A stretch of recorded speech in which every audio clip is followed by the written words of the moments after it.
Hello everyone and welcome to Spirit of Thersites. Tonight I discuss and analyze the second and final presidential debate. This debate took place on October 22nd, 2020 at Belmont University in Nashville, Tennessee. This was the final confrontation between two of the worst candidates in American history. And at this point, having studied many failed presidential campaigns in preparation for a video I'm doing with Sean next Sunday on my main channel, I can say with authority that both of these guys are among the worst people to ever run for president, and they're running two of the worst campaigns I've ever seen. So, one thing that I couldn't help but think the whole way through was that both of these guys were operating fairly near to the peak of their powers based on what they're capable of at this juncture in their lives. Trump is 74, Biden 78, and neither of them has ever exactly been what you might describe as bright. At this point in their lives, they are declining, and this was about as good as a debate between Donald Trump and Joe Biden could be.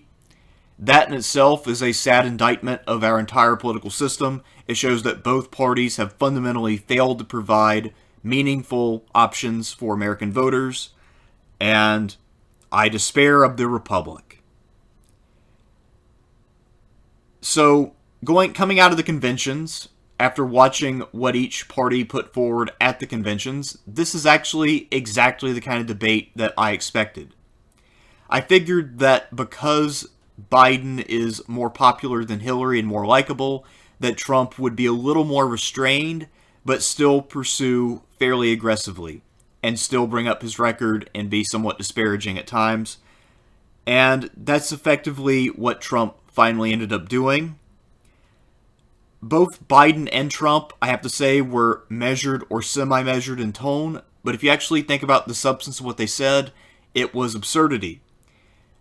Both of them showed a definitive lack of policy substance and understanding. Biden had some bare minimum ideas about what to do, some of which sounded reasonably plausible, but he didn't really spell anything out in great detail. Trump suffered from incoherence and really scattered syntax at times. It was hard to follow what he was saying, especially when he was talking about Biden scandals. He sounded like someone who was trying to regurgitate Fox News, but was doing it after having been woken up in the middle of the night suddenly. So it was a very scattered performance. And substantively, this was a weak debate. I don't care what anyone says. Sure, they both got to talk, but what they said lacked a lot of depth. I do have to say, the automatic mic cuts that they imposed on this debate to prevent Trump from doing what he did in the first debate did fix that problem. They fixed the problem of the first debate, as most people saw it. However, the real issue of this election, and the real problem with any debate, is that you have these two fucking geriatric right-wing dumbasses on the stage. I mean, I'm just saying, that's the real problem. And it shows that even when you get the format just right to fit the needs of dealing with Trump and Biden, you're still going to get a debate which is an embarrassment. The questions and the conversation as a whole definitely had a right-wing flavor to it. Everything was framed in a fairly solidly right way. There was a lot of tough talk on foreign policy from both camps. Each one accused the other of being the puppet of this, that, or the other foreign interest. There was very little focus on what one might call a popular issue, i.e. an issue someone actually cares about or votes about. And there were no actual ideas in this debate whatsoever. When they talked about foreign policy, Biden did not invoke the idea of engagement, which tends to be sort of the generic Democratic approach. Trump, who in 2016 got a lot of credit for being anti-war and anti-intervention, didn't bring up anti-intervention, even though foreign policy was one of the things they were discussing somewhat parenthetically. Had he done that, that would have been a major point for him. It would have shown that he has some approach, that he has a philosophy of some kind. Instead, they were debating which one of them was a toady for Kim Jong-un and whether you should be tough on him or whether he's a thug or whatever. It was just completely idiotic in that way, and both of them were trying to outright flank the other on foreign policy. Also, when it came to the healthcare question, that was also skewed heavily to the right, where Welker asked a question of Biden if, basically more or less accusing him of wanting socialized medicine as if that is the worst thing in the world, and if that's some sort of scandal. Welker got quite a bit of praise for her performance as a moderator, at least from the coverage that I've seen so far, and that says a lot more about the two people who came before her trying to deal with Trump than it does about Kristen Welker. She did okay, I guess, but again, the framing was very skewed to the right, and there was not a hell of a lot of substance. She didn't press them to provide details. She only pressed them to provide answers when it came to yes or no, did you take money from so-and-so? So yes, Welker was the best moderator of 2020, but that is kind of like being the best player on a team that loses every single game in the season. I'm not impressed. Sorry. So what were the stakes going into this debate? Well, this was a home game for Joe Biden, to be sure. Trump is way behind in the polls. There are a lot of people who think that the polls are wrong, but I imagine that they will be embarrassed come election night. Trump is way behind, and he needed a win, and he needed a fairly big win to really get momentum and try to close the gap in the swing states. For Biden, all he needed to do was to hold serve. Both of them, I will argue, succeeded and failed in this debate. So what were their strategies going into tonight's event? Well, Biden tried to appear likable. He tried to speak to the camera in order to address voters. He tried to convey empathy. He tried to be coherent, even though he didn't really say much in terms of substance. At least what he did say was comprehensible. The syntax was straightforward. There wasn't a lot of rambling. If I had to summarize his performance in one quote, it would be, people are suffering, man. We got to take this seriously. So, pretty basic approach, not really much to it. I can't really think of very many memorable Biden moments. For Trump, he said what he was trying to do strategically was to recreate the anti-establishment vibe that worked for him so well in 2016. And in fact, because Trump is not an intelligent man, he telegraphs what he's doing at any given time. If you recall back to the first debate, he basically said he was trying to drive a wedge between Biden and the left, and that he was succeeding. So if you're ever wondering what Trump's strategy is, just let him keep talking and he'll eventually just simply say what it is so he can remind himself of what he's doing and why, I guess. So this was the anti-establishment 2016 strategy, but calmer, because he knew that after last debate, he doesn't want to appear too unhinged and crazy. It was an odd fit, however. It was a little awkward having a guy who's the sitting president complaining about Washington and trying to paint the other guy as the Washington incumbent. Now, granted, Biden is more Washington than Trump in the sense that Biden's whole career has been in Washington, whereas Trump has only been there a little under 4 years at this point.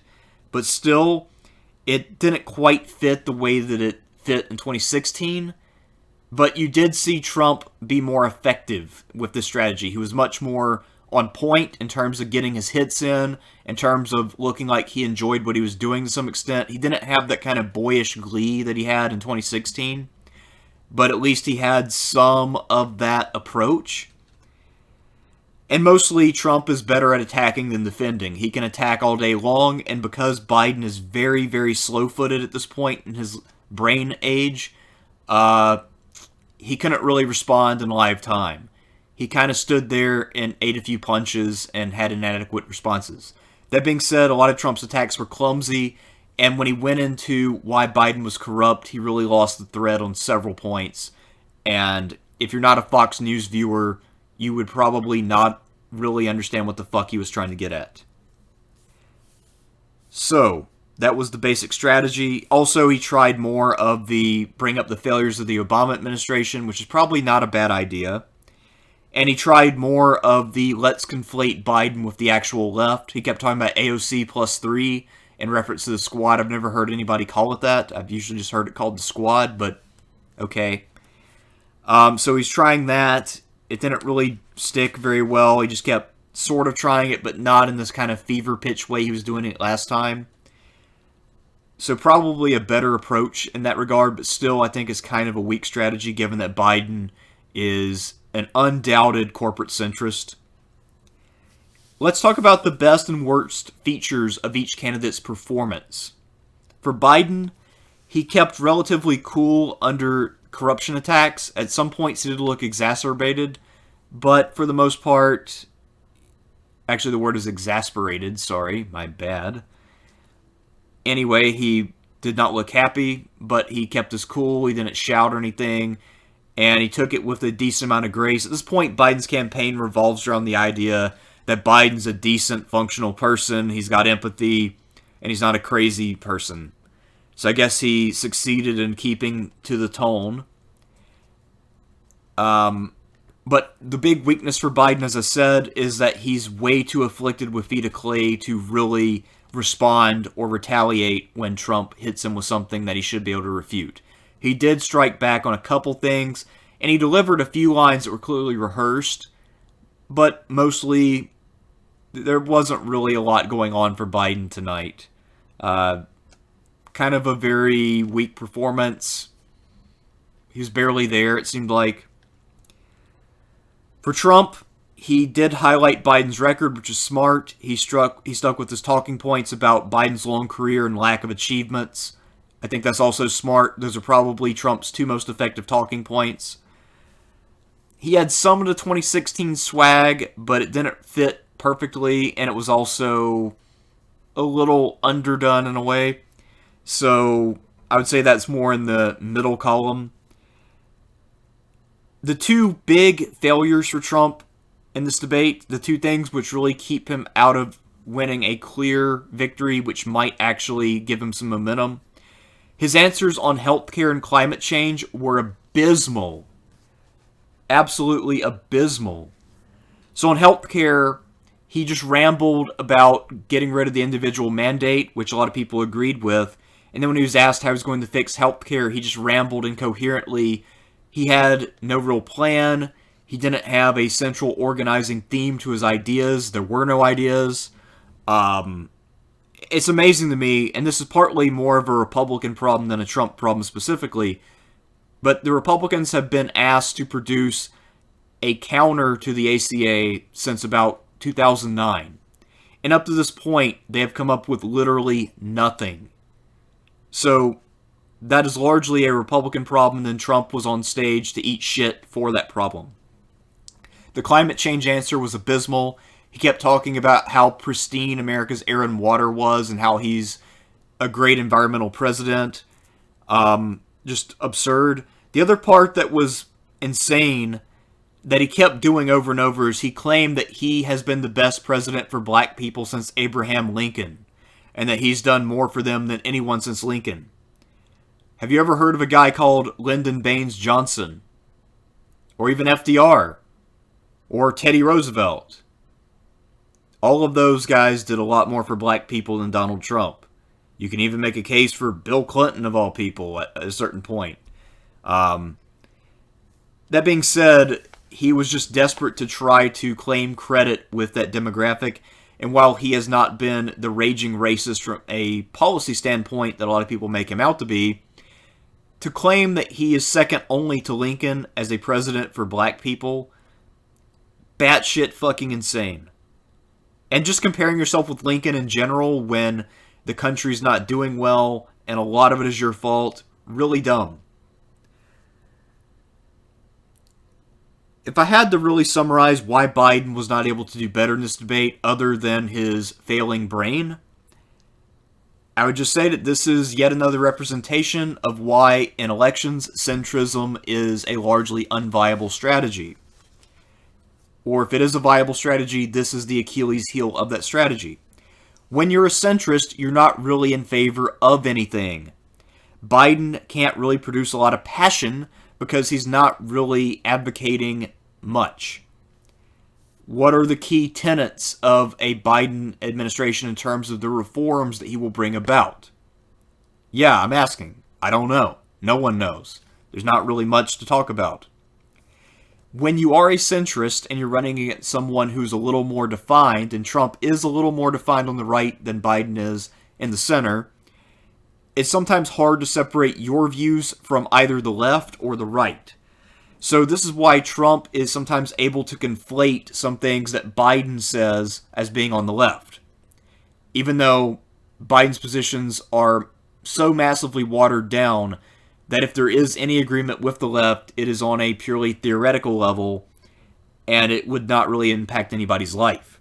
However, because Biden's a shit debater at this point in his brain's development, and because he doesn't really have a firm idea of what he wants to do, it's hard for him to really express what he wants to do and how it's different than either what Trump's doing or what the actual left wants to do. So it's hard to differentiate yourself as a centrist, and that is why the Democrats have struggled so much with centrist candidates, because Republicans have run pretty far right, and then Democrats have run Republican-like candidates, and this debate is a perfect example of why that strategy is fundamentally flawed. I have to say, if it weren't for COVID, the economic turmoil we're suffering, and then Trump's botched response to COVID and the stimulus, then I think that he would be cruising to a fairly easy victory right now. Even if he had fucked up the first debate the way that he had, it would have made things tighter, but still I think that because he's fighting a moving target in Biden, it's his race to win in many ways. But because of factors beyond Trump's control, he is basically done at this point. So, the final analysis, what impact will this have on the race? Trump will win back a few of the people who have strayed from him because they thought that he was too unhinged. Maybe a few people in the middle who were undecided might go back to Trump. Mostly just the kind of Republicans who were horrified by him will go back. So he might go back up 2 or 3 points in the polls. That might be enough to get him another state or two.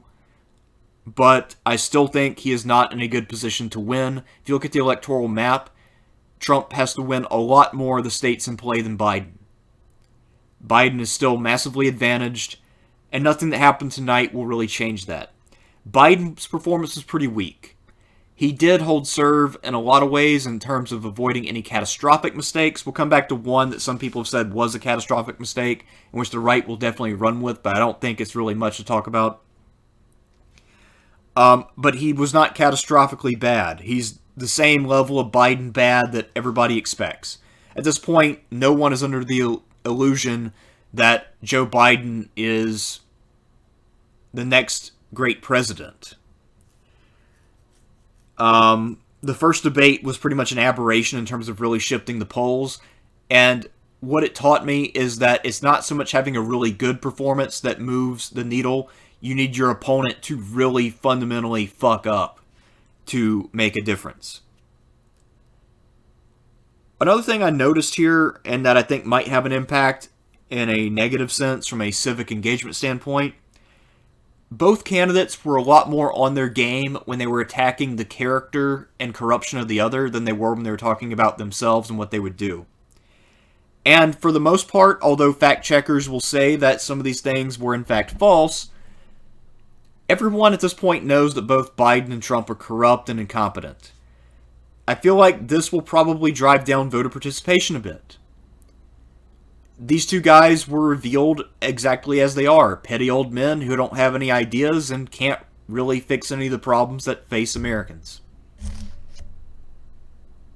I have to say, of all the debates, this one I think actually captures about how bad these guys actually are. This was an honest debate in that sense, even though it was full of lies and distortions and misrepresentations. It was an honest debate in the sense that you see both these guys as they more or less actually are. Now, Biden is maybe a touch better than he in real life than he is in this debate, and Trump is a little worse. But for the most part, pretty goddamn accurate picture, especially when American politics tends to be such a charade.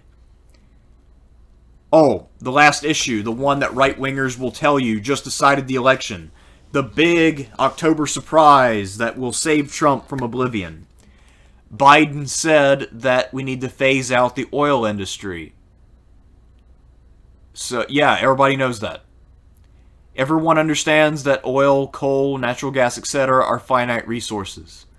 No one is enough of a fucking idiot at this point in our history to believe that we can continue to use fossil fuels for the foreseeable future.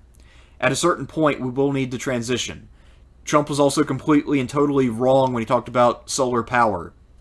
And Biden's not informed enough to debate him on that, but everything that Trump said about renewables was complete horseshit. Those are all my thoughts on this. As you can tell, I was not encouraged by what I saw. It was about what I expected, and what I expected was terrible, so I guess my expectations were met. Hooray. But, yeah, this is what you have to look forward to, guys. One of these fucking idiots for the next 4 years. So, hooray for us. Everything is great. Good night. The end.